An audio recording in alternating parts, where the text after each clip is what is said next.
mayam bukrumzari impactive gi manung khona miyang tabiru punam po ahamda tram oksari loina loina ngasi khona khana jugdur topic asi akogi ngarang akogi ipa indigenous peoples association of kanglei pak na press media singa unadana manipur maruina akogi maitai singna mitop ta lam yonba thingadabani amasung masida akogi sarkar na su akogi anuba ek ama 2014 da simba manipur conservation of paddy land and wetland act 2014 si mathau to dana ngasi laiba film asi mathau to hondana tasengna ma indigenous people sing kandana ba hona gadabani maruina maitai sing kandana ba hona gadam maitai gi film nong mongi lurabli habis gi matang dani aduna akogi studio number 2 da lengsin dro leba akogi guest ani sam makta da ai extreme writer le si special correspondent telegraph infal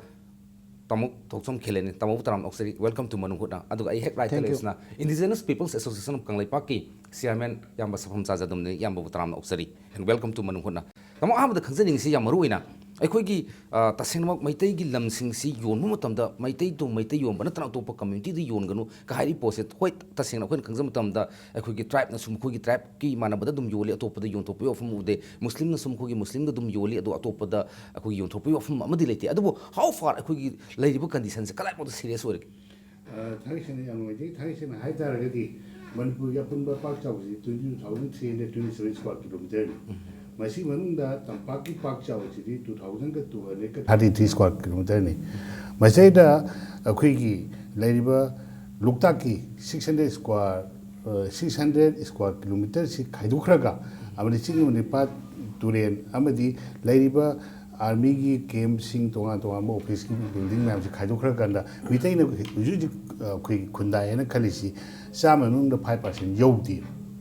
Salmon the 5% Yod the Basida the labor, mutation Sina, Quiggy, you will live Lamdi, a quimita Netabada, Tonga, whom the later you will live.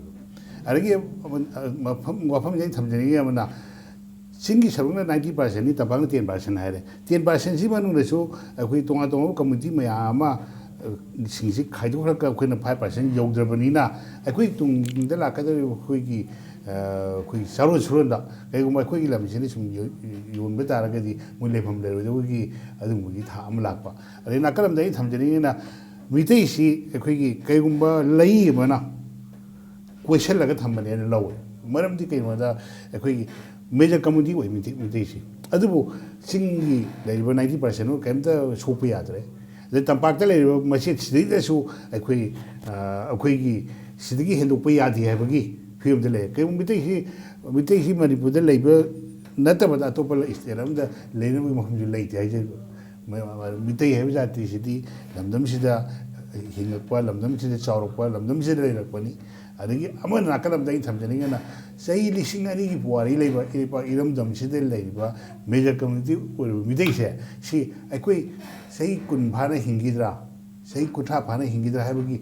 Hingwigi surviving question of whether like it. Masina Maramwedana, a queen Bara Sakargi, Magi system, Siki Manunda, a quasi Tongan Manakaramata. The Queen Ladybug community sings the divide my amateur kind Nangi Satuna Sini, Nangi Satuni Sini, Haidana, Kaidukiba, Cinemaram with an equa, which give Ipang luxury bar. Mitana the Lamio Masi, Tunganba, Masukan, Mitasu can read them with Tunganba, Egama Loma, same devotee, which is the one to eat and luxury. Tamong zia khu tamong siam make sing thambili laiba condition se khu ki valley area se 10% jogdrabne adu masigi mo khoi lokta khaido khu sing pa toren khaido khu di sing hap kan da khu gi ai gumbugi percent of like tane aduga community punamak manipur da khunda minariba community punamak ti loina khundai ma khoi gi khul anu bo mayam su imphal da lei tabana te maming thon ro mayam su thorari adu kamuna habi ki badau no maroina ai khoi khakta gi leijriba lam simatang di akhoi gi atopa community da sungjong ga di akhoi gi leifam lekta ba akhoi gi refugee in our own land habi film do la kadam dina ta singna ma hojik manipur sarkar gi oida leiba singa valley ga se akhoi gi yamda deep divide amna demarcation line amna lakshman rekha amna lanthok an sinyan da film do leiba se rethink am to bana ta amendment am to ba akhoi loina equally settle to ba yabagi pot si gi tangai fidu la en lob surgeon hujik laiba question je Maitai Equigi and Aquasi Hana Manipuri Harmony, and Husiksi Maitai Equigi have a question of Malaysia. Aquigi survival see the threat of my young song later. Aduna Adudigi Equigi Lam Kandavia, they have a question Jilaponi, Husika Yaman Taki Ribang, say Ching part to the Lotak Hydocro Matunda. Adu the not with Husik Lianze government development project Mayam Lapa, adigi institution mayam lakpa adigi family jingsi machi manau family chauthorokpa machi manau keno torokpa ari lam chekon on thokiba keno mayam industrial purpose mayam ma taugi mayam jina leiba seisida mapandi lakpa akhoi chingmi sina kumtharaga sida settle toba adigi population influx mapandi laga seida mu settle loksilakpa si khakdana tabida akhoi gi maitai akhoi leijeriba akhoi gi family sing ju chauthor trana mohoi ju ken expansion ji laeba khoi je ano si mayam ji lakpa seida akhoi gi da akhoi gi sida leiri sidi belly de leiba belly settler akhoi na chingda chalaga akhoi de leijeriba land lo sina chingda chala akhoi de leibi ati moina di wayaris akhoi sida laga leibi ai adigi amuksu chingda leiba chingdagi mi amana belly de laga settle tawru matang lam leigirba matungda mai lamdo atopa nan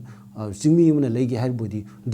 duty commissioner gi permission labu khot pasum problem mayam laiba aduna hujiki akhoi su maitai akhoi gi haiba question je masi communal oiba wafam nate akhoi gi future do threat ama leire haibdo madumadi akhoi yam clear oina keno tawune na ngasai ipang na lobi reisi akhoi de leiba threat do kaya yamna serious orege haibdo adu highlight tawuni aduga masida government na policy land policy ama masi yam immediately dakani jade na chingda keno akhoi gi Manipur Land Revenue and Land Reforms Act is another yade tampak terung chanagani kan haribu pose hujila maitai hai akhoi gi haibu question lai si ngasai da akhoi da uniform oidaba land law ma leibisina sinam maru oiba keno neba akhoi na belly de leiba settle toriba akhoi na maitai khakta natana akhoi gi maitai pangal isinau mayam su chingda chala khundaba yaba adigi ade su sidala aga khundaba yaba maitai ni su ada khundaru yaba adu ro sigi maitai akhoi lam kandaba yade question si ai lamoeba aduna akhoi de leiba threat to fajana highlight tawune na ai admai uje tangmatang sida akhoi cosmopolitan outlook sin nature sina akhoi belly area da sum ohenba aduga sing area dana akhoi leiba khunduna magi khuldu da atopa jati un atopa tribe manda sangjal laga leirubudi yahandaba makhoi gi intake oina leiba identity natraga mogi land resources natraga property natraga magi leiba resources mayam sing tam manghandaba yaba aduga whereas tamokhile na jaibi ki biduna akhoi gi manipur da khundamne ba akhoi gi tribe si over 40 tribes sigal loina loina outsiders mayam sing sida akhoi gi valley area da loina confine toksilapani masigi mathakta akhoi factories haba seki sekon adagi school sajalakpa adagi godown sajalakpa kaya masna akhoi even agricultural gi lamsi yam handhalabnina adi tamuna ngrang habi kiba the Manipur Conservation of Paddy Land and Wetland Act 2014 se ngasi phawba akhoi gi masi implement tawdana enforce tawdana thamise manungda akhoi gi ya akhoi hidden agenda bunga leibra ta senam kanau gi pressure dagi masi act si pass ro su masi satnaga nu kai bi mathai sing hai tar gadi ek ama law ma semaga su masibu implement tawdui sidi akhoi masiri yam kan implement tawdui sidi akhoi Manipur miyam si gyan ta bam sang Manipur miyam si gyan ngasi makta da akhoi koiringe romda akhoi lam si atopa jati sing leira kanda labukta akhoi yum mayam sajalakoi complaint ama lai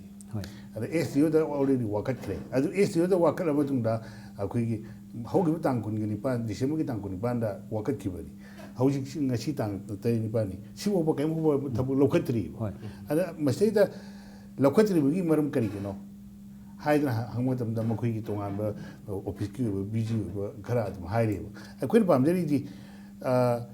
hauji ki lai ba kai gumba labuk sei da yum ama sajalaba de natrani school ama sajalaba da lamdam du gi miwe singchina kudakta akhoi gi mari leina authority da akhoi gi complaint tawraga kudakta lefan bam sangebo natraga di pikhaba akhoi gi riba iram dam sida leiriba labuk tampaki labuk khara khaksi amuk lotion be targa di akhoi mingon gi hena mi pan tangwa ama oignebo adun wara moja ina thamjani gi di hoji gi akhoi gi haukiba 2 September 2014 da pass tawriba dungba bill je ekse masi yam thuri implement tawgudabani si ara masi hedene jinasi ai leini thasde ara tawgudari political will changi akoi leiba minister adu mai leiba akoi gi revenue minister makoi sina political will leiba machangi natraga di ekse ma kanda dum thamba daraga di mandu akoi paper tiger hagedra adu mak oigani logji nam phim sil du salam nang se koi Manipur gi aju hai ba ko gi limited ꯑꯩꯈꯣꯏ area ꯑꯣꯏꯕ valley ꯑꯦꯔꯤꯌꯥꯁꯦ ꯑꯗꯨꯒ ꯃꯤ ꯃꯁꯤꯡ ꯑꯗꯒꯤ ꯁꯥꯖꯜꯂꯛꯄ ꯈꯣꯠꯆꯜꯂꯛꯄꯅ ꯃꯌꯥꯝ ꯌꯥꯝꯕꯅꯤꯅ ꯇꯉꯥꯏꯐꯗꯅ ꯃꯁꯤ ꯑꯩꯈꯣꯏ ꯃꯁꯤ ꯊꯤꯡꯕꯒꯤ ꯀꯩꯅꯣꯁꯤ ꯁ꯭ꯇꯦꯞꯁꯤ ꯑꯩꯈꯣꯏꯒꯤ ꯁꯔꯀꯥꯔꯅ ꯑꯦꯛꯁꯟ ꯑꯃ ꯅꯠꯇ꯭ꯔꯒ ꯃꯥꯅ ꯇꯁꯦꯡꯅꯃꯛ ꯏꯟꯐꯣꯔꯁ ꯇꯧꯗ꯭ꯔꯒꯗꯤ ꯃꯁꯤ ꯑꯣꯏꯊꯣꯛꯑꯦ ꯅꯣꯡꯃ ꯅꯣꯡꯃꯒꯤ ꯁꯨꯝ ꯀꯩꯅꯣ ꯇꯧꯔꯦ ꯑꯗꯨꯅ ꯏꯚꯟ ꯑꯩꯈꯣꯏꯒꯤ ꯉꯁꯤ ꯉꯥꯡꯅꯔꯤꯕ ꯑꯩꯈꯣꯏꯒꯤ ꯆꯤꯟꯖꯥꯛꯇ ꯃꯤꯄꯥꯜ ꯇꯥꯡꯗꯕ ꯀꯥꯏꯁꯦ ꯉꯁꯤ ꯃꯤꯄꯥꯜ ꯇꯥꯡꯉꯒ ꯑꯗꯨꯝ ꯍꯤꯡꯉꯤ ꯑꯗꯨꯕꯨ ꯍꯦꯟꯅ ꯍꯦꯟꯅ ꯃꯤꯄꯥꯜ ꯇꯥꯡꯉꯛꯇꯅ ꯑꯩꯈꯣꯏꯕꯨ ꯑꯩꯈꯣꯏꯅ ꯃꯇꯤꯡ ꯂꯩꯅ ꯍꯤꯡꯕ ꯉꯝꯃꯣꯏꯗꯕꯒꯤ ꯐꯤꯕꯝ ꯑꯃ ꯂꯥꯛꯑꯕꯅꯤꯅ ꯑꯩꯈꯣꯏꯅ ꯍꯧꯖꯤꯛꯀꯤ ꯑꯍꯥꯟꯕ ꯑꯩꯈꯣꯏ ꯇꯥꯃꯣꯅ ꯍꯥꯏꯕꯤꯈꯤꯗꯨꯅ ꯗ꯭ꯔꯥꯏꯕꯁꯤ ꯑꯦꯒ꯭ꯔꯤꯀꯜꯆꯔꯦꯜ ꯑꯦꯔꯤꯌꯥ ꯅꯠꯇ꯭ꯔꯒ ꯋꯦꯁꯂꯦꯟꯁꯤꯡꯁꯤꯗ ꯑꯀꯟꯕ ꯃꯤꯠꯌꯦꯡ ꯆꯪꯕꯁꯤ ꯃꯊꯧ ꯇꯥꯔꯦꯅ ꯂꯧꯕ ꯑꯗꯨꯗꯤ ꯃꯊꯧꯗꯤ ꯌꯥꯝ ꯇꯥꯔꯕꯅꯤ ꯊꯦꯡꯉꯕꯅꯤ ꯑꯁꯦꯡꯕꯗꯤ ꯏꯅꯤꯁꯤꯌꯦꯇꯤꯞꯁꯤ ꯒꯚꯔꯟꯃꯦꯟꯠꯅ ꯂꯧꯒꯗꯧꯅꯤ ꯄ꯭ꯔꯣꯕ꯭ꯂꯦꯝꯗꯤ ꯃꯈꯣꯏꯅ ꯑꯩꯈꯣꯏ ꯃꯅꯤꯄꯨꯔꯁꯤ ꯅꯨꯡꯁꯤꯕ ꯋꯥꯠꯄꯗꯨꯅ ꯃꯣꯏꯗ ꯄꯣꯂꯤꯇꯤꯀꯦꯜ ꯋꯤꯜ ꯋꯥꯠꯄ ꯑꯗꯩ ꯂꯩꯕ ꯍꯥꯏꯔꯤꯕꯁꯤ ꯂꯝꯗꯝꯁꯤꯒ ꯂꯣꯏꯅꯅ ꯂꯝꯁꯤꯗ ꯂꯩꯔꯤꯕ ꯃꯤꯁꯤꯡꯁꯤ ꯃꯈꯣꯏꯗ ꯅꯨꯡꯁꯤꯕ ꯋꯥꯠꯄꯗꯨ ꯑꯗꯨꯗꯩꯅꯦꯕ ꯍꯧꯖꯤꯛ ꯀꯔꯤꯝꯇ ꯍꯧꯖꯤꯛ ꯍꯥꯏꯕꯤꯔꯤꯕ ꯍꯧꯖꯤꯛꯀꯤ ꯑꯦꯛꯇꯨ ꯏꯝꯄ꯭ꯂꯤꯃꯦꯟ ꯇꯧꯔꯤꯕ ꯁꯤꯗ ꯂꯩꯕ ꯉꯁꯤ ꯀꯤꯌꯥꯎꯁ ꯊꯣꯛꯏꯕ ꯃꯅꯤꯄꯨꯔꯁꯤꯗ ꯑꯗꯒꯤ ꯆꯤꯡꯒ ꯇꯝꯒ ꯉꯁꯥꯏ ꯍꯦꯛꯇ ꯗꯤꯚꯥꯏꯠ ꯇꯧꯔ ꯁꯤꯃꯦꯟ ꯇꯧꯕ ꯄꯨꯟꯁꯤꯟꯕ ꯌꯥꯔꯣꯏꯗꯕ ꯃꯑꯣꯡꯗ ꯗꯤꯚꯤꯖꯟ ꯂꯥꯛꯏꯕ ꯈꯣꯠꯂꯤꯕ ꯁꯤꯒꯨꯝꯕ ꯃꯌꯥꯝꯁꯤ ꯑꯩꯈꯣꯏꯒꯤ ꯒꯚꯔꯟꯃꯦꯟꯠꯁꯤꯒꯤ ꯃꯔꯨ ꯑꯣꯏꯕꯅꯦꯕ ꯑꯗꯨ ꯍꯧꯖꯤꯛꯀꯤ ꯂꯝ ꯌꯣꯟꯕ ꯊꯤꯡꯕ ꯍꯥꯏꯒꯗ꯭ꯔꯥ ꯌꯣꯟꯗꯕ ꯍꯥꯏꯒꯗ꯭ꯔꯥ ꯃꯁꯤꯒꯤ ꯋꯥꯐꯝꯁꯤ ꯂꯥꯛꯄ ꯃꯇꯝꯗ ꯍꯧꯖꯤꯛ ꯌꯥꯝꯅ ꯀꯩꯅꯣ ꯂꯩꯔꯤꯁꯦ ꯂꯣꯁꯨ ꯗꯔꯀꯥꯔ ꯂꯩ ꯂꯣꯁꯨ ꯗꯔꯀꯥꯔ ꯂꯩꯇꯕꯗꯤ ꯅꯠꯇꯦ ꯑꯗꯨꯕు ꯂꯣꯁꯤ ꯂꯩ ꯍꯥꯏꯔꯁꯨ ꯂꯣ ꯏꯠꯁꯦꯜꯐ ꯃꯇꯣꯝꯗꯅꯗꯤ ꯏꯐꯦꯛꯇꯤꯚ ꯑꯣꯏꯕ ꯌꯥꯔꯣꯏ ꯏꯝꯄ꯭ꯂꯤꯃꯦꯟ ꯇꯧꯕ ꯍꯥꯏꯕ ꯑꯃ ꯆꯪꯒꯅꯤ ꯑꯗꯨꯒ ꯂꯣꯏꯅꯅ ꯑꯩꯈꯣꯏꯒꯤ ꯂꯝꯒꯤ ꯃꯄꯨ ꯑꯣꯏꯔꯤꯕ ꯑꯩꯈꯣꯏꯁꯨ ꯒ꯭ꯌꯥꯟ ꯇꯥꯕ ꯑꯃ ꯆꯪꯉꯤ ꯑꯅꯤꯁꯤ ꯊꯣꯡ ꯃꯥꯟꯅꯔꯀꯥꯟꯗ ꯍꯥꯏꯔꯤꯕ ꯀꯩꯅꯣꯁꯤ ꯀꯟꯕ ꯉꯝꯒꯅꯤ ꯑꯗꯨ ꯅꯠꯇ꯭ꯔꯗꯤ ꯑꯩ ꯑꯁꯥꯁꯤ ꯄꯧ ꯎꯗꯦ ꯁꯔꯀꯥꯔꯒꯤ ꯍꯧꯖꯤꯛ ꯂꯣꯗꯤ ꯂꯩꯔꯦ ꯌꯥꯝꯅ ꯍꯧꯖꯤꯛ ꯍꯥꯏꯕꯤꯔꯤꯕ ꯑꯦꯒ꯭ꯔꯤꯀꯜꯆꯔꯦꯜ ꯂꯦꯟ ꯀꯟꯕꯒꯤ ꯂꯣ ꯂꯩꯈ꯭ꯔꯦ ꯑꯗꯒꯤ ꯃꯌꯥꯝ ꯂꯩꯔꯦ ꯑꯗꯨꯕꯨ ꯂꯣꯗꯨ ꯏꯝꯄ꯭ꯂꯤꯃꯦꯟ ꯇꯧꯗꯕꯒꯤ ꯄ꯭ꯔꯣꯕ꯭ꯂꯦꯝꯁꯤ ꯂꯥꯛꯏꯅꯦꯕ ꯑꯗꯨꯅ ꯃꯁꯤ ꯊꯥꯏꯅ ꯕ꯭ꯔꯤꯇꯤꯁ ꯃꯇꯝꯗ ꯍꯤꯜ ꯑꯦꯔꯤꯌꯥꯁꯤꯡꯒꯤ ꯁ꯭ꯄꯦꯁꯦꯜ ꯑꯦꯗꯃꯤꯅꯤꯁꯇ꯭ꯔꯦꯁꯟ ꯑꯃ ꯂꯩꯔꯝꯃꯦ ꯑꯗꯨꯒꯤ ꯂꯤꯒꯦꯁꯤꯗꯨꯅꯤ ꯍꯧꯖꯤꯛ ꯀꯩꯅꯣ ꯇꯧꯔꯤꯁꯦ ꯑꯩꯈꯣꯏꯅ ꯅꯤꯡꯈꯥ ꯇꯝꯈꯤꯕ ꯍꯥꯏꯔꯤꯁꯤ ꯃꯅꯤꯄꯨꯔꯅ ꯃꯔꯁ ꯇꯧꯈꯤꯕ ꯆꯍꯤ ꯍꯨꯝꯐꯨ ꯍꯦꯜꯂꯦ ꯍꯨꯝꯗ꯭ꯔꯥꯃꯨꯛ ꯆꯪꯒꯗꯧꯔꯝꯃꯅꯤ ꯑꯗꯨꯅ ꯁꯤꯒꯤ ꯃꯇꯝꯁꯤ ꯐꯥꯎꯗ ꯕ꯭ꯔꯤꯇꯤꯁ ꯃꯇꯝꯒꯤ ꯑꯗꯨꯒꯤ ꯂꯤꯒꯦꯁꯤꯗꯨ ꯑꯩꯈꯣꯏ ꯆꯠꯊꯗꯅ ꯃꯈꯣꯏꯅ ꯇꯧꯔꯝꯕ ꯑꯦꯗꯃꯤꯅꯤꯁꯇ꯭ꯔꯦꯁꯟꯗꯨ ꯑꯩꯈꯣꯏꯅ ꯁꯨꯝ ꯃꯈꯥ ꯆꯠꯊꯗꯅ ꯇꯧꯔꯤꯁꯦ ꯃꯁꯤ ꯉꯁꯥꯏꯒꯤ ꯀꯩꯅꯣꯗ ꯑꯩꯈꯣꯏꯒꯤ ꯖꯣꯏꯟꯠ ꯀꯃꯤꯇꯤ ꯑꯣꯟ ꯏꯟꯂꯥꯏꯟ ꯄꯔꯃꯤꯠ ꯁꯤꯁꯇꯦꯝꯅꯁꯨ ꯍꯥꯏꯈꯤꯕ ꯄꯣꯄꯨꯂꯦꯁꯟ ꯀꯃꯤꯁꯟ ꯑꯃ ꯄ꯭ꯂꯁ ꯑꯗꯒꯤ ꯂꯦꯟ ꯌꯨꯁ ꯄꯣꯂꯤꯁꯤ ꯑꯃ ꯇꯧꯅꯅꯕ ꯁꯔꯀꯥꯔꯗ ꯁꯦꯝꯃꯨ ꯀꯥꯏꯅ ꯍꯥꯏꯈꯤꯕꯁꯤꯡꯗꯣ ꯑꯗꯨ ꯒꯚꯔꯟꯃꯦꯟꯠꯁꯤꯅ ꯑꯗꯨꯗꯤ ꯑꯦꯛ ꯇꯧꯒꯗꯕ ꯃꯗꯨꯗꯤ ꯁꯦꯝꯒꯗꯧꯅꯦꯕ ꯃꯁꯤꯗ ꯐꯝꯗꯅ ꯂꯩꯒꯗꯧ ꯅꯠꯇꯦꯕ ꯅꯠꯇ꯭ꯔꯗꯤ ꯃꯌꯥꯝꯅ ꯏꯃꯥꯖꯤꯟ ꯇꯧꯕ ꯃꯇꯝꯗ ꯌꯥꯝ ꯑꯩꯅ ꯏꯃꯥꯖꯤꯟ ꯇꯧꯕ ꯃꯇꯝꯗ ꯌꯥꯝꯅ ꯁꯦꯔꯤꯌꯁ ꯑꯣꯏꯕ ꯀꯩꯅꯣꯝꯃ ꯌꯥꯝ ꯚꯦꯔꯤ ꯁꯦꯔꯤꯌꯁ ꯂꯣ ꯑꯦꯟ ꯑꯣꯔꯗꯔꯒꯤ ꯏꯁꯨ ꯑꯃ ꯑꯣꯏꯔꯛꯄ ꯌꯥꯕꯒꯤ ꯍꯥꯏꯗꯤ ꯑꯥꯐꯇꯔꯁꯦ 30-40 years ꯁꯤꯒꯤ ꯐꯤꯕꯝꯗꯨꯁꯨ ꯂꯩꯌꯦꯕ ꯑꯗꯨꯅ ꯒꯚꯔꯟꯃꯦꯟꯠꯁꯦ ꯍꯥꯏꯗꯤ ꯃꯤꯀꯞ ꯊꯣꯛꯄꯁꯤ ꯍꯧꯖꯤꯛ ꯑꯩꯅ ꯑꯩꯈꯣꯏ ꯀꯩꯅꯣ ꯍꯥꯏꯕꯁꯤ ꯑꯩꯅ ꯍꯥꯏꯖꯅꯤꯡꯕ ꯑꯃ ꯂꯩ ꯑꯩꯈꯣꯏꯒꯤ ꯄꯣꯂꯤꯇꯤꯛꯁ ꯇꯧꯕꯁꯦ ꯍꯣꯏ ꯍꯧꯖꯤꯛ ꯑꯣꯏꯕ ꯏꯁꯨꯁꯤꯗ ꯄꯣꯂꯤꯇꯤꯛꯁ ꯇꯧꯕ ꯑꯣꯏꯅ ꯇꯧꯋꯦꯕ ꯑꯩꯈꯣꯏꯒꯤ ꯁꯣꯝ ꯅꯥꯀꯟꯗ ꯑꯩꯈꯣꯏꯒꯤ ꯀꯩꯅꯣꯝ ꯇꯧꯔꯦ ꯍꯥꯏꯔꯀꯥꯟꯗ ꯑꯗꯨꯕꯨ ꯁꯪꯗꯥꯏꯅꯕ ꯀꯣ ꯑꯁꯣꯛꯄꯗ ꯑꯩꯈꯣꯏ ꯐꯥꯁ ꯑꯦꯗ ꯄꯤꯕꯤꯗꯧꯅ ꯄꯣꯂꯤꯇꯤꯛꯁ ꯇꯧꯕ ꯑꯣꯏꯅ ꯇꯧꯕ ꯑꯗꯨ ꯑꯁꯦꯡꯕ ꯄꯣꯂꯤꯇꯤꯁꯤꯌꯥꯟ ꯑꯣꯏꯇꯥꯔꯒꯗꯤ ꯃꯥꯒꯤ 20 year 30 year ꯅꯠꯇ꯭ꯔꯒ 100 yearsꯀꯤ ꯑꯗꯨꯒꯤ ꯄꯣꯂꯤꯁꯤ ꯌꯥꯜꯂꯀꯥꯟꯗ ꯄꯣꯂꯤꯇꯤꯛꯁ ꯇꯧꯍꯟꯅꯤꯡꯉꯦ ꯑꯗꯨꯒꯤ ꯚꯤꯖꯟ ꯑꯃ ꯃꯥꯡꯗ ꯊꯝꯃꯒ ꯚꯤꯖꯟ ꯑꯃ ꯃꯥꯡꯗ ꯊꯝꯃꯒ ꯅꯠꯇꯗꯅ ꯍꯧꯖꯤꯛꯀꯤ ꯈꯨꯗꯛꯀꯤ ꯑꯣꯏꯕ ꯄ꯭ꯔꯣꯕ꯭ꯂꯦꯝꯁꯤꯡ ꯁꯣꯜꯕ ꯇꯧꯅꯕꯒꯤꯗꯃꯛꯇ ꯄꯣꯂꯤꯇꯤꯛꯁ ꯇꯧ ꯇꯥꯔꯒꯗꯤ ꯃꯗꯨꯗꯤ ꯑꯁꯦꯡꯕ ꯄꯣꯂꯤꯇꯤꯁꯤꯌꯥꯟ ꯅꯠꯇꯦꯅ ꯂꯧꯅꯤꯡꯉꯦꯕ ꯃꯗꯨꯃꯛꯅꯅꯤ ꯉꯁꯤ ꯑꯩꯈꯣꯏꯒꯤ ꯂꯩꯔꯤꯕ ꯃꯤꯇꯣꯞꯁꯤꯡ ꯊꯣꯝꯖꯤꯜꯂꯛꯄꯒꯤ ꯃꯇꯥꯡ ꯂꯩꯔꯤꯕ ꯑꯗꯒꯤ ꯑꯩꯈꯣꯏꯒꯤ ꯉꯝꯈꯩꯒꯤ ꯁꯤꯡꯅꯔꯛꯄꯒꯤ ꯃꯇꯥꯡ ꯂꯩꯔꯤꯕ ꯑꯗꯒꯤ ꯑꯃꯅ ꯀꯩꯅꯣꯗ ꯑꯩꯈꯣꯏꯒꯤ ꯂꯝ ꯃꯥꯡꯁꯤꯜꯂꯛꯄꯒꯤ ꯃꯇꯥꯡ ꯂꯩꯔꯤꯁꯦ ꯑꯗꯨꯅ ꯃꯌꯥꯝꯁꯤꯡꯁꯤ ꯀꯩꯅꯣꯗ ꯑꯩꯈꯣꯏꯒꯤ ꯂꯩꯔꯤꯕ ꯒꯚꯔꯟꯃꯦꯟꯠꯁꯤꯅ ꯄꯥꯔꯤꯕ ꯒꯚꯔꯟꯃꯦꯟꯠꯁꯤꯡꯁꯤꯅ ꯃꯇꯝ ꯃꯇꯝꯗꯣ ꯍꯧꯈ꯭ꯔꯒ ꯂꯣꯏꯔꯦꯅ ꯈꯟꯕ ꯇꯨꯡꯒꯤ ꯐ꯭ꯌꯨꯆꯔ ꯌꯥꯎꯅ ꯄꯣꯂꯤꯇꯤꯛꯁ ꯇꯧꯗꯕ ꯃꯗꯨꯃꯛꯅ ꯂꯩꯔꯤꯕ ꯄ꯭ꯔꯣꯕ꯭ꯂꯦꯝ ꯃꯌꯥꯝꯁꯤ ꯊꯣꯛꯂꯛꯄꯅꯤ ꯍꯥꯏꯅ ꯑꯩ ꯊꯝꯖꯅꯤꯡꯉꯤ ꯇꯥꯃꯣꯅ ꯌꯥꯝ ꯃꯌꯦꯛ ꯁꯦꯡꯅ ꯊꯝꯕꯤ ꯃꯔꯝꯗꯤ ꯑꯩꯈꯣꯏꯒꯤ ꯃꯇꯝ ꯃꯇꯝꯗꯨꯒꯤ ꯄꯥꯜꯂꯤꯕ ꯁꯔꯀꯥꯔꯁꯤꯡꯁꯤꯅ ꯃꯇꯝ ꯃꯇꯝꯗꯨꯒꯤ ꯊꯣꯛꯄ ꯏꯁꯨꯁꯤꯡꯗꯨ ꯃꯇꯝ ꯃꯇꯝꯗꯨꯒꯤ ꯑꯣꯏꯅ ꯉꯥꯏꯍꯥꯛ ꯉꯥꯏꯍꯥꯛꯀꯤ ꯌꯥꯅꯕ ꯆꯠꯈꯤꯕꯅꯤꯅ ꯃꯗꯨꯅ ꯇꯨꯡꯗ ꯂꯣꯡ ꯇꯥꯝ ꯏꯁꯨꯁ ꯃꯌꯥꯝ ꯑꯃꯈꯛ ꯃꯗꯨꯅ ꯃꯆꯥ ꯄꯣꯛꯊꯣꯔꯛꯇꯅ ꯌꯥꯝꯅ ꯍꯦꯟꯕ ꯏꯁꯨꯁ ꯃꯌꯥꯝ ꯑꯃꯈꯛ ꯑꯣꯏꯍꯜꯂꯛꯏ ꯍꯥꯏꯕꯒꯤ ꯋꯥꯐꯝꯅꯤ ꯇꯁꯦꯡꯅꯃꯛ ꯂꯩꯕꯥꯛꯀꯤ ꯃꯄꯤ ꯃꯄꯥ ꯑꯣꯏꯕ ꯁꯔꯀꯥꯔ ꯄꯥꯏꯔꯤꯕꯁꯤꯡꯁꯤꯅ ꯂꯣꯡ ꯇꯥꯝ ꯍꯌꯦꯡꯋꯥꯏ ꯐꯥꯎꯒꯤ ꯑꯣꯏꯕ ꯋꯥꯈꯜꯂꯣꯟꯗ ꯊꯕꯛ ꯇꯧꯕꯤꯔꯝꯃꯒꯗꯤ ꯉꯁꯤ ꯑꯩꯈꯣꯏꯒꯤ ꯄ꯭ꯔꯦꯖꯦꯟꯠ ꯖꯦꯅꯦꯔꯦꯁꯟꯅ ꯊꯦꯡꯅꯔꯤꯕ ꯑꯋꯥꯕꯁꯤ ꯂꯩꯔꯝꯃꯣꯏ ꯍꯥꯏꯕꯒꯤ ꯋꯥꯈꯜꯂꯣꯟ ꯃꯌꯦꯛ ꯁꯦꯡꯅ ꯊꯝꯕꯤ ꯃꯇꯥꯡ ꯁ꯭ꯋꯥꯏꯗ ꯕ꯭ꯔꯦꯛ ꯃꯔꯨꯖꯒꯦ ꯕ꯭ꯔꯦꯛꯀꯤ ꯃꯇꯨꯡꯗ ꯑꯩꯈꯣꯏ ꯊꯨꯅꯟꯖꯔꯛꯀꯦ ꯏꯝꯄꯦꯛ ꯇꯤꯚꯤꯒꯤ ꯃꯅꯨꯡ ꯍꯨꯠꯅ ꯃꯤꯠꯌꯦꯡ ꯇꯥꯗꯨꯅ ꯂꯩꯕꯤꯌꯨ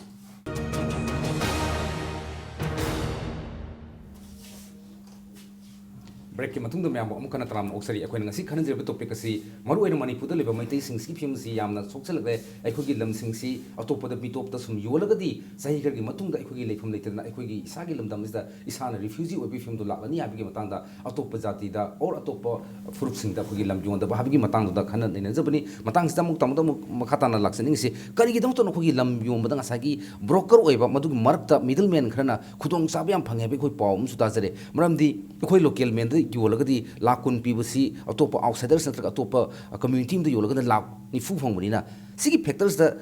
yam thawai on hona khara sulare mati tokadam ni maming matha phong tokani habigi ofum su tawon press mi tai pi tawa si matang si su karai phau da mi si leire simba mi oi si akhoi mi ni pan mo ki mami di leire masi akhoi gi wakalon da mo si ji office da kaurakan da ai office da kaurakan mo wakan tamina ba amar ni matung makha jathadana ba madu han mami matha phong thok tring da mo khoi wakan tamina ba ama changi ne lawi masi thangi seng na ha masi thore si akhoi gi sen thungi awaba line ni sen tan ba pam ba madumang na yamba masi posi thorpane lauji adu khwai gi ene ngon thamjari ni di nationalism gi wakhalon do makoi bu selen ram change nationalism gi wakhalon chela kanda makoi na oiriba bokar oiriba do madu khini sine madu channel da bitara gadi adu makhar chu khurala kane hajriba adu portrait thamjari si adu masi sumai sum tawbda yadre khalagadi masi atopa myam singsna masi encourage tawdana ba simba thabusi thingna ba sam ipak na krim khara lokhar ke khalisi madu fazana effectively aphogi koina law abiding oiba khogi agency mu oibadi na tabnina department amdi na tabnina masi ipak na hoji lokhar ke khambi do madu lot of opposition khudong chadaba myam adi thingna biro na khambi choidana thenagani thabam tawmudam madubu yadaba kamu myam lakani madu lakpasu kayama yawgre thangi singna aina matang ji panjani bam lei manipur inland pam system chana bu movement la ko madam sida miyam na sabum ja dumni na stage kara di inland pam system wanga ngani wadagi karam khana oisu oru da ba haram ba mayam sing du marakta ngasi moin magjin thabagi wakhalon amada hoin ubusum lei hajiri ba madam di oiru haiba ai wakhalon da di chumi khangaba posi chumi khangaba aruga lepak si soidan kanani khangaba arita di madu da lai bu yekhai thinga mayam sing do madu dum thairga chakani adum thengnara chakani madida ipang na lohum thobu phire dum longni haiwa phang chu mai dam jage tawa to maru na khogi revenue minister sina khogi magi tawhum tokpa exact duty my role and function si ningthi sina tawdre habi wakhalon amu sum lai hobji khogi lam mayam kha no mono gi agricultural land westland area me ama wetland area me ama no mono gi masing 100% masing sum sakthagadi within 10 years hobji globalization period dagi even koi south asian highway ga lakpagi film da lakna yam multi oina hingal ka do report ina masi revenue minister sisu taseng na kitang leibak ki khara hena khallaga ek tawbudu yamna mathau ta dabra Surgeon sida ani ni aina haning bja number 1 da with due regard to revenue minister uncle Devendra ma ahal ore akhoi baba ahal ore thabuk to do ware sum leba ki thabuk to geradi mentally and physically very active oibum ta khalri ma sole physically mo da son bele re aduna physically solokpa ahal oselakpa bi ma thabuk haning ba huna de number 1 number 2 da masai yaman haibi ki ba matam gi yana ba chakhiba ai kana na ba tawba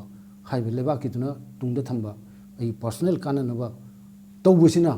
kamain to mamang da sajan subject to correction last year da tha taw tre ki mamang da sino mai jingi ke no da dozer mayam sin da tem khai da ke no sem dorin tawda ke no da government ideality khangde na haire ri khabar phone kan mu chali yengore lep khre lep ta ro khangde ari forest reserve forest area Resida Kopsaliba, Sibudi, revenue can not talk to be forest department, Makadu, reserve forest settlement of Shalapa, Rigi, reserve forest and a mumming the labor, reserve to the no toba. Anybody, everybody in a tongue, Kanga Kakuyaba, Rigi, you sunning is sunning Bayaba, Rigi, Karani, guardian, Simjani, someone Bayaba, somewhat, don't pull on my arms. Masing Sagi, Hariba, Ama Huigi. Yaman sa hudu pihiba magi nganga ki yana ba mai matam den helore habi potu ne ba aduga particularly revenue minister ki matang sidadi am auction haji with due regard to uncle Devendra ꯑꯗꯨꯒ ꯃꯥ ꯁꯤ active ꯑꯣꯏꯗ꯭ꯔꯦ ꯑꯗꯨ ꯑꯣꯏꯕꯗ ꯈꯔ ꯋꯥꯒꯗꯕ ꯃꯥꯜꯂꯦ ꯑꯗꯨꯅ ꯔꯦꯚꯤꯅ꯭ꯌꯨꯒꯤ ꯋꯥꯐꯝꯁꯦ ꯌꯥꯝ ꯂꯨꯕ ꯄꯣꯠꯅꯤ ꯍꯥꯏꯔꯤꯕ ꯈꯣꯠꯂꯤꯕ ꯃꯌꯥꯝꯁꯤ ꯔꯦꯚꯤꯅ꯭ꯌू ꯗꯤꯄꯥꯔꯠꯃꯦꯟꯁꯤꯒꯤ ꯃꯈꯥꯗꯅꯤ ꯑꯗꯒꯤ ꯂꯦꯟ ꯂꯣ ꯀꯔꯤ ꯀꯔꯥ ꯇꯧꯒꯗꯕ ꯈꯣꯠꯀꯗꯕꯁꯨ ꯂꯣ ꯗꯤꯄꯥꯔꯠꯃꯦꯟ ꯂꯩꯖꯔꯒꯁꯨ ꯃꯔꯨꯑꯣꯏꯅ ꯀꯩꯅꯣ ꯇꯧꯗꯣꯏꯗꯤ ꯍꯧꯖꯤꯛ ꯔꯦꯚꯤꯅ꯭ꯌू ꯗꯤꯄꯥꯔꯠꯃꯦꯟꯁꯤꯅꯦꯕ ꯑꯗꯨꯅ ꯂꯝꯒꯤ ꯂꯥꯛꯄꯅꯤꯅ ꯑꯗꯨꯅ ꯃꯥꯒꯤ ꯄꯔꯐꯣꯔꯃꯦꯟꯁꯁꯤ ꯁꯝꯅ ꯍꯥꯏꯕꯗ ꯁꯣꯜꯂꯦ ꯑꯗꯨꯅ ꯃꯥ ꯉꯝꯗ꯭ꯔꯦꯅ ꯑꯩ ꯍꯥꯏꯖꯅꯤꯡꯉꯤ ꯇꯥꯃꯣ ꯃꯇꯥꯡꯁꯤꯗ ꯃꯁꯤꯒꯤ ꯀꯩꯅꯣꯒꯤ ꯃꯤꯅꯤꯁꯇꯔꯒꯤꯁꯨ ꯑꯆꯧꯕ ꯔꯣꯜ ꯑꯃꯁꯨ ꯂꯩꯕꯤ ꯑꯗꯨꯒ ꯑꯃꯨꯛ ꯈꯪꯖꯅꯤꯡꯕ ꯋꯥꯐꯝꯁꯤꯅ ꯉꯁꯥꯏꯒꯤ ꯑꯩꯈꯣꯏ ꯇꯥꯃꯣꯅꯁꯨ ꯍꯧꯖꯤꯛ ꯍꯥꯏꯕꯤꯈꯤꯕ ꯐꯣꯔꯦꯁꯀꯤꯗꯤ ꯐꯣꯔꯦꯁ ꯃꯈꯥꯗꯗꯤ ꯂꯩꯕꯅꯤ ꯑꯩꯈꯣꯏꯒꯤ ꯐꯣꯔꯦꯁ ꯑꯩꯈꯣꯏ ꯔꯤꯖꯥꯔꯚ ꯐꯣꯔꯦꯁꯀ ꯍꯥꯏꯔꯒ ꯑꯗꯨꯗꯁꯨ ꯏꯟꯀ꯭ꯂꯣꯁ ꯇꯧꯔꯒ ꯇꯧꯈꯤꯕꯒꯤ ꯄꯥꯎ ꯏ ꯃꯌꯥꯝ ꯑꯃ ꯊꯦꯡꯅꯈ꯭ꯔꯦ ꯑꯗꯒꯤ ꯔꯤꯖꯥꯔꯚ ꯐꯣꯔꯦꯁꯁꯤ ꯎꯁꯤ ꯀꯛꯊꯠꯄ ꯌꯥꯕ ꯅꯠꯇꯦ ꯎꯁꯤ ꯀꯛꯊꯠꯇꯅ ꯁꯤꯡ ꯑꯣꯏꯅ ꯍꯣꯟꯗꯣꯛꯇꯅ ꯌꯣꯟꯅꯕ ꯃꯌꯥꯝ ꯑꯃ ꯇꯧꯔꯤꯅꯤ ꯂꯥꯏꯕ ꯁꯨꯃꯥꯏꯅ ꯇꯧꯗꯅ ꯅꯣꯡꯃꯥꯏꯁꯤꯡꯒꯤ ꯍꯥꯏꯔꯦ ꯑꯗꯨꯃꯥꯏꯅ ꯇꯧꯗꯅ ꯑꯩꯈꯣꯏꯒꯤ ꯗꯤꯄꯥꯔꯠꯃꯦꯟ ꯃꯌꯥꯝꯁꯤꯡꯁꯤ ꯃꯥꯒ ꯃꯆꯦꯠ ꯃꯆꯦꯠ ꯈꯤꯇꯪ ꯃꯔꯤ ꯂꯩꯅꯔꯒꯁꯨ ꯃꯈꯣꯏꯁꯨ ꯑꯩꯈꯣꯏꯒꯤ ꯀꯣꯑꯣꯄꯔꯦꯁꯟ ꯂꯩꯅ ꯌꯥꯝꯅ ꯑꯩꯈꯣꯏꯒꯤ ꯔꯤꯂꯦꯁꯟꯁꯤꯞ ꯑꯃ ꯂꯩꯅ ꯊꯕꯛ ꯇꯧꯕꯁꯤ ꯇꯧꯔꯝꯃꯒꯗꯤ ꯁꯤꯒꯤ ꯐꯤꯕꯝꯁꯤ ꯑꯩꯈꯣꯏ ꯑꯁꯨꯛ ꯌꯥꯝꯅ ꯁꯣꯛꯆꯜꯂꯤ ꯐꯤꯕꯝꯁꯤ ꯌꯧꯔꯝꯃꯣꯏꯀꯣ ꯌꯥꯝ ꯅꯨꯡꯉꯥꯏꯖꯩ ꯏꯟꯗꯤꯌꯥꯒꯤ ꯃꯅꯨꯡꯗ ꯂꯩꯕ ꯁ꯭ꯇꯦꯠ ꯑꯃ ꯑꯣꯏꯅ ꯑꯩꯈꯣꯏ ꯏꯟꯗꯤꯌꯥꯒꯤ ꯇꯣꯉꯥꯟ ꯇꯣꯉꯥꯟꯕ ꯂꯣꯁꯤ ꯆꯠꯂꯤ ꯑꯗꯨꯕꯨ ꯂꯩꯔꯤꯕ ꯂꯣꯁꯤꯡꯁꯦ ꯑꯩꯈꯣꯏꯒꯤ ꯁꯤꯗ ꯂꯩꯕ ꯂꯣꯒ ꯆꯞ ꯃꯥꯟꯅꯩ ꯌꯥꯝ ꯐꯖꯕ ꯌꯥꯝ ꯐꯗꯤ ꯌꯥꯝ ꯐꯖꯕ ꯑꯗꯨꯒ ꯁꯤꯗ ꯑꯩꯈꯣꯏꯒꯤ ꯊꯕꯛ ꯑꯣꯏꯅ ꯑꯣꯟꯊꯣꯛꯇꯕ ꯍꯥꯏꯇꯥꯔꯦ ꯊꯕꯛ ꯑꯣꯏꯅ ꯑꯣꯟꯊꯣꯛꯄꯁꯤꯗ ꯃꯤ ꯆꯪꯉꯤ ꯑꯗꯣ ꯑꯩꯈꯣꯏ ꯍꯧꯖꯤꯛ ꯂꯩꯔꯤꯕ ꯃꯤꯒꯤ ꯄꯣꯖꯤꯁꯟꯁꯤ ꯃꯤꯁꯤꯡꯒꯤ ꯄꯣꯖꯤꯁꯟꯁꯤ ꯌꯦꯡꯉꯒꯗꯤ ꯑꯩꯈꯣꯏ ꯐ꯭ꯌꯨꯆꯔ ꯂꯩꯇꯦ ꯍꯥꯏꯖꯅꯤꯡꯉꯤ ꯁꯄꯣꯁ ꯐꯣꯔꯦꯁꯇ ꯎ ꯀꯛꯇꯅ ꯈꯣꯠꯇꯅ ꯇꯧꯔꯤꯕ ꯃꯥꯡꯍꯜꯂꯤꯕ ꯃꯌꯥꯝꯁꯤꯡ ꯀꯅꯥꯅ ꯌꯦꯡꯒꯅꯤ ꯑꯩꯈꯣꯏ ꯃꯤꯑꯣꯏꯕꯅ ꯌꯦꯡꯒꯗꯕꯅꯤ ꯑꯗ ꯏꯔꯝꯗꯝꯁꯤꯗ ꯂꯩꯔꯤꯕ ꯑꯩꯈꯣꯏ ꯃꯦꯖꯔ ꯀꯝꯃꯨꯅꯤꯇꯤꯅꯦ ꯍꯥꯏꯗꯅ ꯂꯩꯔꯤꯕ ꯑꯩꯈꯣꯏꯒꯤ ꯍꯟꯗꯛꯀꯤ ꯗꯤꯀꯦꯠꯁꯤꯒꯤ ꯑꯣꯏꯅ ꯑꯉꯥꯡ ꯄꯣꯛꯄꯒꯤ ꯆꯥꯡꯁꯤ ꯅꯨꯄꯤ ꯑꯃꯅ 1.5 ꯈꯛꯇꯅꯦꯕ ꯍꯟꯗꯛꯀꯤ ꯗꯤꯀꯦꯠꯁꯤꯒꯤ ꯑꯣꯏꯅ ꯃꯁꯤ ꯃꯨꯁꯂꯤꯝ ꯏꯆꯤꯟ ꯏꯅꯥꯎ ꯌꯥꯎꯔꯒꯅꯤꯀꯣ ꯃꯨꯁꯂꯤꯝ ꯏꯆꯤꯟ ꯏꯅꯥꯎ ꯌꯥꯎꯗ꯭ꯔꯒꯗꯤ 1 ꯃꯨꯛ ꯌꯧꯗ꯭ꯔꯦꯕ ꯑꯗꯨ ꯃꯤꯁꯤꯡ ꯍꯦꯟꯒꯠꯄꯒꯤ ꯆꯥꯡꯁꯤꯗꯤ ꯅꯤꯜ ꯑꯣꯏꯔꯦꯕ ꯃꯤꯁꯤꯡ ꯍꯦꯟꯒꯠꯇ꯭ꯔꯦꯕ ꯑꯗꯨ ꯑꯣꯏꯇꯥꯔꯒꯗꯤ ꯂꯝ ꯂꯩꯅꯕ ꯃꯤ ꯂꯩꯇꯕ ꯂꯝꯁꯨ ꯗꯔꯀꯥꯔ ꯂꯩ ꯃꯤꯁꯨ ꯗꯔꯀꯥꯔ ꯂꯩꯌꯦꯕ ꯑꯗꯨꯒ ꯀꯔꯤꯒꯨꯝꯕ ꯁꯦꯝꯗꯣꯛꯄ ꯑꯩꯈꯣꯏ ꯎꯃꯪ ꯀꯣꯛꯊꯣꯛꯄꯒꯤ ꯈꯪꯗꯦ ꯑꯗꯒꯤ ꯂꯝ ꯌꯣꯟꯊꯣꯛ ꯌꯣꯟꯁꯤꯟꯒꯤ ꯈꯪꯗꯦ ꯑꯩꯈꯣꯏꯒꯤ ꯏꯟ ꯑꯦꯅꯤ ꯐꯤꯜ ꯃꯤꯁꯤ ꯌꯥꯝ ꯗꯔꯀꯥꯔ ꯂꯩꯌꯦꯕ ꯃꯤ ꯌꯥꯎꯗꯅ ꯑꯩꯈꯣꯏ ꯄꯣꯂꯤꯇꯤꯛꯁ ꯇꯧꯕ ꯌꯥꯔꯣꯏ ꯃꯤ ꯌꯥꯎꯗꯅ ꯂꯩꯕꯥꯛ ꯉꯥꯛꯄ ꯌꯥꯔꯣꯏ ꯃꯤ ꯌꯥꯎꯗꯅ ꯑꯩꯈꯣꯏ ꯑꯥꯏꯗꯦꯟꯇꯤꯇꯤ ꯉꯥꯛꯄ ꯉꯝꯃꯣꯏꯕ ꯑꯗꯨꯅ ꯑꯩꯈꯣꯏꯒꯤ ꯁꯤꯗꯩꯗ ꯃꯤꯁꯤꯡ ꯍꯦꯟꯒꯠꯄ ꯑꯃꯁꯨ ꯆꯪꯉꯤꯕ ꯏꯕꯨꯡꯉꯣꯅ ꯍꯥꯏꯕꯤꯔꯤꯕ ꯑꯩꯈꯣꯏꯒꯤ ꯄꯣꯠꯇꯨꯗꯩꯗ ꯃꯤ ꯌꯥꯎꯗꯅ ꯀꯔꯤꯝ ꯊꯕꯛ ꯇꯧꯕ ꯌꯥꯔꯣꯏꯕ ꯑꯗꯨꯅ ꯑꯩꯒꯤ ꯋꯥꯈꯜꯂꯣꯟꯗꯗꯤ ꯈꯨꯗꯤꯡꯃꯛꯁꯤꯡꯁꯤ ꯑꯩꯈꯣꯏꯒꯤ ꯑꯁꯣꯏꯕꯁꯤꯡꯁꯦ ꯃꯁꯤꯒꯤ ꯃꯦꯟꯈꯠꯅꯕ ꯍꯣꯠꯅꯕꯗ ꯃꯤ ꯍꯥꯏꯕꯁꯤ ꯌꯥꯝ ꯗꯔꯀꯥꯔ ꯂꯩ ꯍꯥꯏꯕꯁꯤ ꯑꯃ ꯊꯝꯖꯅꯤꯡꯉꯤ ꯍ꯭ꯌꯨꯃꯦꯟ ꯔꯤꯁꯣꯔꯁ ꯃꯌꯥꯝ ꯑꯃ ꯗꯔꯀꯥꯔ ꯑꯣꯏ ꯅꯠꯇ꯭ꯔꯒꯗꯤ ꯇꯧꯅꯤꯡꯕ ꯈꯨꯗꯤꯡꯃꯛ ꯂꯣꯏꯅ ꯃꯥꯏ ꯄꯥꯛꯑꯣꯏꯗꯕ ꯃꯔꯝ ꯂꯩꯕꯅꯤꯅ ꯇꯧꯕꯇꯕꯨ ꯑꯩꯈꯣꯏꯒꯤ ꯂꯩꯔꯤꯕ ꯍꯧꯖꯤꯛꯀꯤ ꯀꯟꯗꯤꯁꯟꯁꯤꯗꯗꯤ ꯑꯩꯈꯣꯏꯒꯤ ꯏꯄꯥꯛꯅ ꯄꯨꯊꯣꯛꯏꯕ ꯀꯩꯅꯣꯁꯦ ꯔꯥꯏꯠ ꯇꯥꯏꯝꯅꯦꯅ ꯂꯧꯕ꯭ꯔꯥ ꯍꯦꯟꯖꯜꯂꯦꯅ ꯈꯟꯕ꯭ꯔꯥ ꯑꯗꯨꯒ ꯃꯁꯤ ꯌꯥꯝꯅ ꯏꯐꯦꯛꯇꯤꯞꯂꯤ ꯑꯩꯈꯣꯏꯒꯤ ꯌꯥꯝꯅ ꯀꯩ ꯍꯥꯏꯅꯤ ꯌꯥꯝ ꯊꯋꯥꯏ ꯌꯥꯎꯅ ꯍꯦꯟꯅ ꯀꯟꯁꯤꯟꯅ ꯆꯪꯁꯤꯟꯕꯒꯤ ꯗꯔꯀꯥꯔ ꯑꯃ ꯂꯩꯔꯕ ꯀꯦꯝꯄꯦꯟꯁꯦ ꯔꯥꯏꯠ ꯇꯥꯏꯝ ꯑꯩ ꯍꯥꯏꯖꯔꯣꯏ ꯊꯦꯡꯃꯜꯂꯕꯅꯤ ꯑꯩ ꯍꯥꯏꯖꯒꯦ ꯃꯁꯤꯒꯤ ꯏꯁꯨꯁꯤ ꯍꯥꯟꯅ ꯇꯧꯔꯝꯒꯗꯕꯅꯤ ꯑꯗꯨꯕꯨ ꯈꯤꯇꯪ ꯊꯦꯡꯉꯁꯨ ꯊꯦꯡꯅ ꯏꯄꯥꯛꯅ ꯍꯧꯗꯣꯛꯄꯤꯔꯛꯏꯁꯤ ꯑꯦꯄ꯭ꯔꯤꯁꯤꯌꯦꯁꯟ ꯇꯧꯏ ꯃꯁꯤꯅ ꯗꯤꯕꯦꯠ ꯑꯃ ꯍꯧꯒꯅꯤ ꯑꯗꯨꯒ ꯗꯤꯕꯦꯠ ꯑꯃ ꯍꯧꯕ ꯗꯦꯃꯣꯀ꯭ꯔꯦꯁꯤꯗꯗꯤ ꯗꯤꯕꯦꯠꯁꯤ ꯌꯥꯝ ꯗꯔꯀꯥꯔ ꯂꯩ ꯗꯤꯕꯦꯠ ꯇꯧꯕꯁꯤꯅ ꯒꯚꯔꯟꯃꯦꯟꯒꯤ ꯄꯣꯂꯤꯁꯤ ꯀꯩꯀꯩꯗꯣ ꯃꯥꯏꯌꯣꯟ ꯗꯥꯏꯔꯦꯛꯁꯟ ꯄꯤꯒꯗꯣꯏꯅꯤ ꯑꯗꯨꯅ ꯃꯁꯤꯗꯩꯁꯤꯗ ꯍꯧꯖꯤꯛ ꯍꯧꯗꯣꯔꯛꯄꯒ ꯂꯣꯏꯅꯅ ꯇꯧꯔꯕ ꯃꯇꯨꯡꯗ ꯀꯦꯝꯄꯦꯟ ꯑꯃ ꯇꯧꯕ ꯑꯃ ꯗꯔꯀꯥꯔ ꯇꯥꯏ ꯀꯦꯝꯄꯦꯟꯁꯦ ꯀꯩꯅꯣ ꯑꯩꯈꯣꯏ ꯒ꯭ꯌꯥꯟ ꯇꯥꯕ ꯑꯃ ꯗꯔꯀꯥꯔ ꯇꯥꯏ ꯂꯣ ꯂꯩꯔꯒꯁꯨ ꯊꯨꯒꯥꯏꯗꯧꯔꯤꯕ ꯏꯟꯗꯤꯒꯦꯗꯧꯔꯤꯕꯁꯤ ꯑꯩꯈꯣꯏꯅꯤ ꯑꯗꯨꯅ ꯒꯚꯔꯟꯃꯦꯟꯅꯁꯨ ꯑꯩ ꯉꯁꯥꯏ ꯍꯥꯏꯖꯈꯤꯕꯗꯣ ꯒꯚꯔꯟꯃꯦꯟꯅꯁꯨ ꯃꯣꯏꯁꯦ ꯊꯋꯥꯏ ꯌꯥꯎꯕꯤꯕ ꯑꯗꯨꯒ ꯂꯩꯔꯤꯕ ꯂꯝ ꯌꯣꯟꯒꯗꯧꯔꯤꯕ ꯑꯗꯨꯒ ꯑꯩꯈꯣꯏꯒꯤ ꯄ꯭ꯔꯖꯥ ꯑꯩꯈꯣꯏꯁꯨ ꯑꯣꯏꯔꯤꯕ ꯁꯤꯆꯨꯋꯦꯁꯟꯁꯦ ꯀꯔꯤꯅꯣꯁꯨ ꯈꯪꯕ ꯃꯊꯧ ꯇꯥꯏ ꯑꯗꯨꯒ ꯃꯁꯤ ꯇꯧꯔꯒꯗꯤ ꯑꯩꯒꯤ ꯀꯩꯅꯣꯗ ꯄꯩꯁా ꯈꯔ ꯐꯪꯕꯒꯤ ꯁꯦ ꯂꯧ ꯁꯪꯉꯝ ꯑꯃꯗ ꯂꯨꯄꯥ ꯂꯥꯛ 10ꯗ ꯇꯧꯕꯗꯣ ꯀꯅꯥꯒꯨꯝꯕ ꯑꯃꯅ ꯂꯥꯛ 50 ꯄꯤꯒꯦꯅ ꯄꯩꯁꯥ ꯈꯛꯀꯤ ꯑꯩ ꯄꯔꯁꯣꯅꯦꯜ ꯈꯛꯀꯤ ꯈꯜꯂꯒ ꯂꯥꯛ 50ꯗ ꯌꯣꯟꯊꯣꯛꯈꯤꯕꯗꯣ ꯃꯥ ꯄꯔꯁꯣꯅꯦꯜꯂꯤ ꯃꯥ ꯃꯛꯁꯥꯗꯤ ꯃꯣꯅꯤꯇꯔꯤ ꯕꯦꯅꯤꯐꯤꯠ ꯃꯉꯣꯟꯗ ꯂꯩꯕ ꯌꯥꯏ ꯃꯗꯨꯅ ꯇꯨꯡꯗ ꯂꯥꯛꯀꯗꯕ ꯃꯌꯥꯝꯗꯨ ꯑꯗꯨꯒꯤ ꯃꯥꯡꯖꯕ ꯃꯌꯥꯝꯗꯨ ꯑꯗꯨ ꯑꯩꯈꯣꯏ ꯈꯪꯉꯝꯗ꯭ꯔꯒꯁꯨ ꯃꯈꯣꯏꯗ ꯈꯪꯍꯟꯕ ꯑꯃꯗꯤ ꯗꯔꯀꯥꯔ ꯇꯥꯏ ꯑꯗꯨꯅ ꯏꯄꯥꯛꯅ ꯁꯤ ꯇꯧꯊꯣꯔꯛꯄꯁꯤꯒꯤ ꯃꯇꯨꯡ ꯏꯟꯅ ꯑꯩꯈꯣꯏꯒꯤ ꯀꯔꯤ ꯍꯥꯏꯅꯤ ꯂꯣꯀꯦꯜ ꯂꯩꯀꯥꯏ ꯂꯦꯚꯦꯜꯒꯤ ꯀ꯭ꯂꯕꯁꯤꯡ ꯑꯦꯁꯣꯁꯤꯌꯦꯁꯟ ꯂꯩꯔꯤꯕ ꯃꯌꯥꯝꯁꯤꯡꯁꯤꯒ ꯄꯨꯜꯂꯒ ꯃꯁꯤ ꯑꯦꯋꯥꯔꯅꯦꯁ ꯀꯦꯝꯄꯦꯟꯒꯨꯝꯕ ꯑꯍꯥꯟꯕ ꯅꯝꯕꯔ 1ꯗ ꯂꯩꯔꯤꯕ ꯁꯤꯆꯨꯋꯦꯁꯟꯁꯤ ꯁꯤꯅꯤ ꯑꯗꯨꯒ ꯄꯥꯋꯔ ꯄꯣꯏꯟꯠ ꯄ꯭ꯔꯖꯦꯟꯇꯦꯁꯟꯃꯛ ꯇꯧꯗ꯭ꯔꯒꯁꯨ ꯐꯦꯛꯆꯨꯑꯦꯜ ꯄꯣꯖꯤꯁꯟ ꯀꯩꯀꯩ ꯃꯌꯥꯝꯗꯨ ꯇꯧꯔꯒ ꯑꯗꯨꯃꯥꯏꯅ ꯇꯧꯕꯗ ꯑꯩ ꯐꯅꯌꯥꯝ ꯀꯥꯟꯅꯒꯅꯤꯅ ꯑꯩ ꯈꯜꯂꯦ Kamu biar maik sing tapi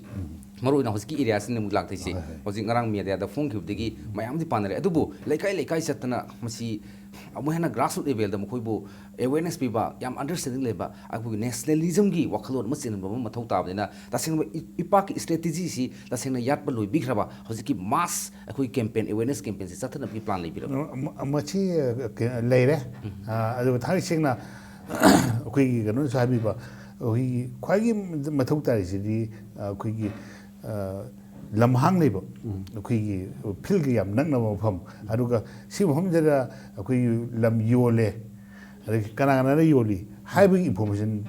si yam tuine lobum sangi masai da club mera pai bi ma sangi samna networking in sim bai ta madu sangi madu hujik tawa hore ngasi maksi yam noi bamna club office ta maiki club mari ma dum lai hai tare moi ga khoi ga thabuk tawni na ba moi na phangwi information me ama khoi da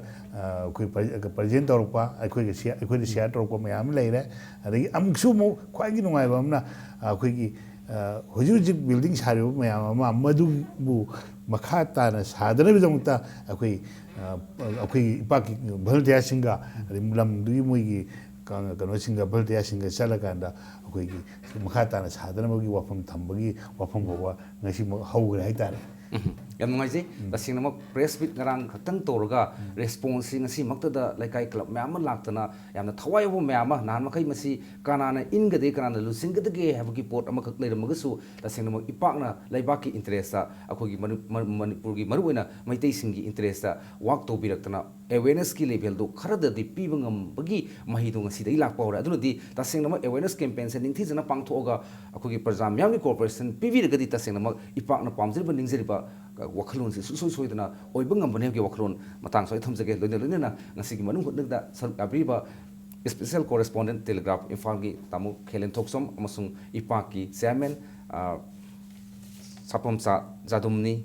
chairman bu amukana thaga sa phung toksari loina na mi jeng tabi punong te kanya na ya thang isari